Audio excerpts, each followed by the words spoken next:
Hello everyone, welcome to Shorthand Battle. I am Divya and I am going to dictate you a legal passage of approx 500 words at the speed of 95 words per minute. So be ready for the dictation. 3, 2, 1 and go. The appellant and the respondents are plaintiff and defendant numbers 1, 2 and 3 respectively in the suit presented in the Court of Subordinate Judge Varanasi.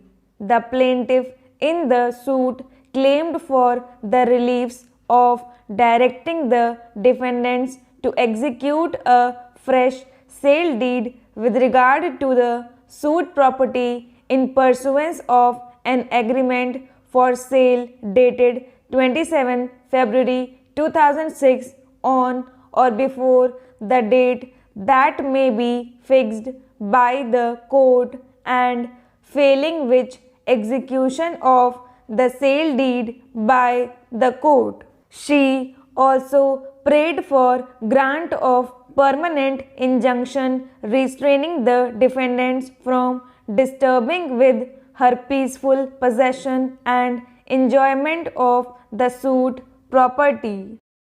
According to the plaintiff, first and second defendants jointly entered into an oral agreement on 27 February 2006 to sell the suit property for a consideration of Rs 1,83,000.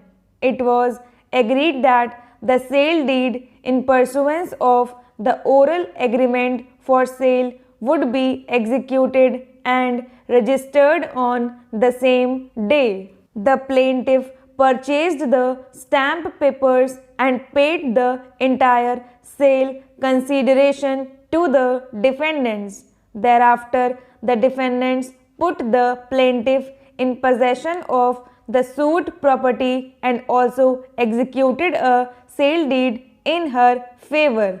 On 27 February 2006, the said sale deed was taken to the sub-registrar's office.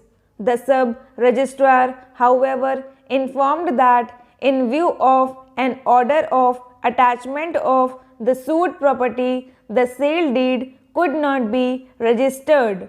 The plaintiff averred that she called upon the defendants to get the sale deed registered, but the defendants avoided the same by putting forth the reason that attachment in respect of suit property was subsisting.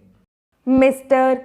D.R. Sharma, learned counsel for the respondents, however, strenuously urged that 1911 Act is a complete code by itself and is a special law, and therefore any dispute regarding the registration, including the refusal to register by any party, is covered by the provisions of that Act, and the remedy can be worked out under it only.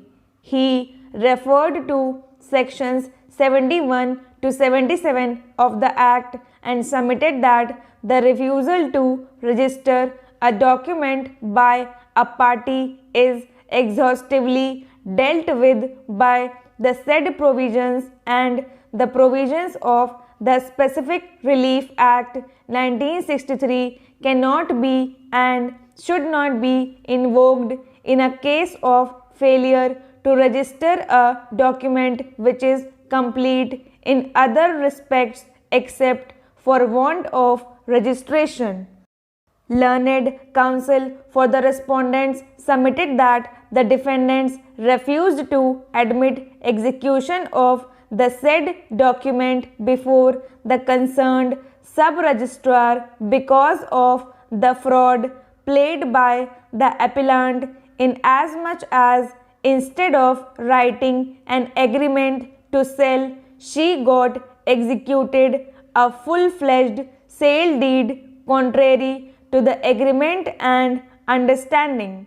The defendants accordingly walked out of the office of sub-registrar without admitting the execution of the sale deed, and under these circumstances the only remedy available to the appellant was to get an endorsement and then file an application before the registrar under section 73 of the 1911 Act. Stop.